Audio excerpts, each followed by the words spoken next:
The indie game scene at the moment is probably as big as it's ever been because people are sick of the AAA, like the AAA studios just feeding us shit every year. Yeah, we're taking full advantage of coming out with they're leaving all of these gaps in the market. The perfect example is Call of Duty. They have just fucking destroyed that franchise. Like they have just killed. I don't know if you keep up to date with it. I haven't played one since Black Ops. I have not bought a Call of Duty in maybe 6 years because it was just fucking. It just started getting ridiculous. Yeah. And the last Call of Duty was supposed to be an expansion.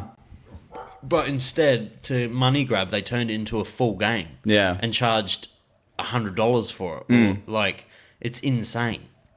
And everything's hidden behind paywalls now, and it's just, you're getting a half game. Like, when Cyberpunk came out, and that whole shit, apparently it's excellent now. Yeah, it is awesome now. Apparently it's excellent now. Took 2 years. But, like, they got slated with it. Yeah, and that's the thing. So like big money has just gotten way too involved in the gaming industry. It's because corporates have taken over the gaming industry rather than the actual it's all about developers. It's all about investors. It's all about the VCs getting their money back and things like that. Or it's top down management issues and things like that, or exploitation of their workforce and things like that. So like there are a lot of issues in gaming that are kind of like, they're getting the headlines and stuff a lot now, and you can see that gamers are burnt out. They know when they're being exploited. They know when when games are coming out and they're just a cash grab, and they know when people's heart isn't in it, and so they turn to indie games when you're not going to buy an indie game that's not a passion project. That's not just literally someone wearing their heart on their sleeve and saying this is a thing that I want to exist, and I'm going to do anything I can to make it that way. And if a game's stupid, it's like they make it clear that this is supposed to be a stupid game. Like Untitled Goose Game, it's a fucking dumb game. Oh, it's great, but it's excellent. Who doesn't want to be a goose? Just like that goat simulator game.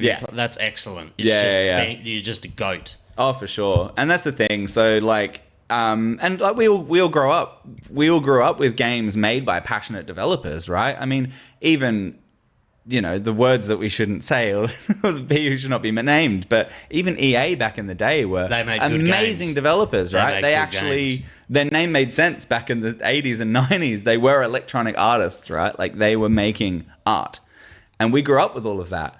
And then now it's a dirty word, right? Like you don't want to play a game that's made by EA anymore. Even Ubisoft, they used to make. I'd love Ubisoft games. Ubisoft games are like the best fucking games from the 90s and early 2000s. Yeah. And now it's just like everything's hidden behind a paywall or as a live service game. It's like, why? Well, what the fuck is with these live service games? Yeah, it's frustrating. And like we're maybe seeing a bit of a trend come backwards. I mean, they just released a 2D Prince of Persia game. And it's great. Apparently, it's really good. It's actually good. And it feels a lot like Hollow Knight in a few ways that I'm actually like, oh, they kind of took that from Hollow Knight. I heard it's very, very good, though. But it's good. It's like a Metroidvania. It is a Metroidvania, yeah. And it has features that I was like, oh, I remember this from Hollow Knight, which is hilarious. But that's that aspect of it, right? Like, there's got to be a swing back. And, big publishers, big developers do support smaller projects frequently and things like that. But yeah, it is like we're just seeing these trends in gaming happening,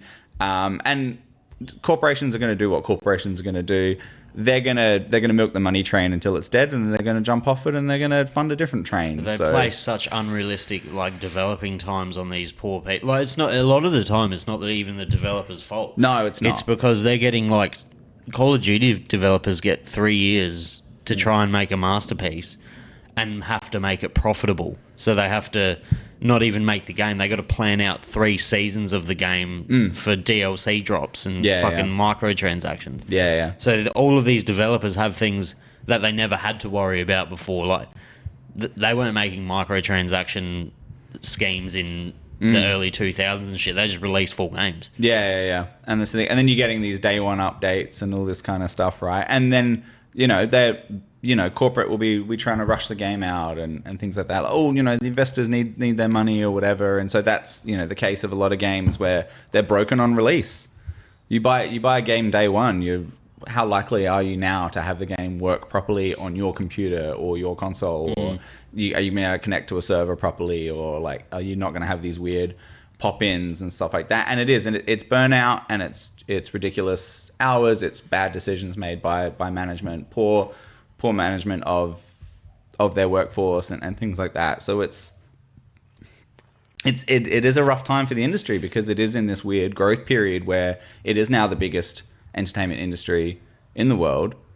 But you know, is that a good thing? It's like with the VFX industry and all these Marvel films coming out now. It means you've had an absolute explosion of how much CGI is being developed every year now. Marvel's fucking killed the superhero movie. Right, but also they're damaging the VFX industry as well because of how much they need to output all the time. You watch a Marvel movie and you go, this shot's amazing, and then the next shot you go, oh god, like what happened there? And it's that same thing. It's about, you know, needing a good result, but then there's money involved, and then there's time limits and all this stuff. So the Avengers to film is what Fortnite is to gaming.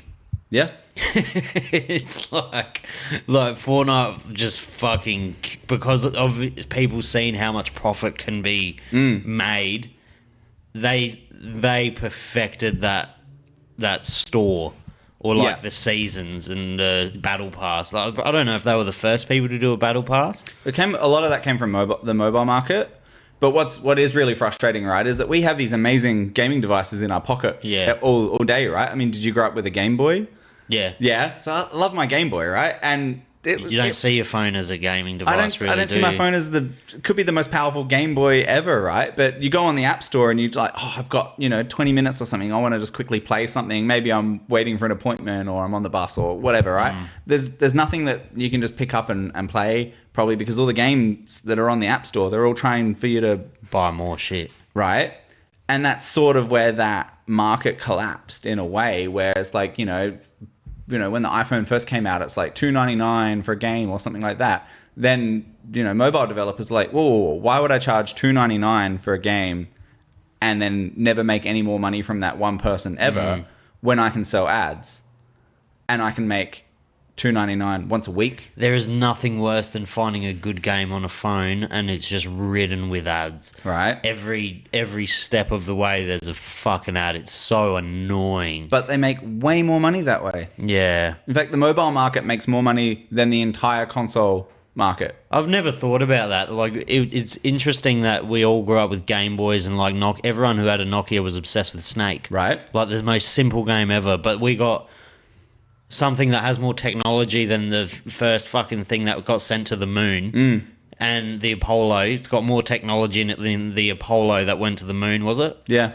And we don't play any games. No, it just turned into a TikTok infinite scroller, right? It's not a gaming console. Yeah. There's even if the best mobile game ever came out last week, no one would ever hear about it. I have played a few. Buried. I have played a few games, but I have had to pay for them to get rid of the ads. Yeah. But like there are some good games on mobile, but they're so difficult to find because the mobile market is just all centered around either ads or microtransactions. Yeah. And the problem is people buy them. Oh, man. The problem is people buy them. I've got a friend who's so deep into microtransactions. Right. And as if Australia doesn't have a big enough gambling problem as it is. Well, it's teaching kids to gamble from a young age. Do we need to train them from this age? Well, I remember I was obsessed with Black Ops 3. And they had crates. I never spent money on crates, but I used to watch a lot of streamers that used to pump thousands of dollars into crates. Yeah. And it's just rolling the dice. It's just a pokey machine. Yeah. That's all it is. Those are the honest ones. Some of them actually had deals and they would get guaranteed drops and things like that. Yeah, and they would be invested in some of the gambling companies and things like that. There's a lot of bad stuff going on in that kind of stuff.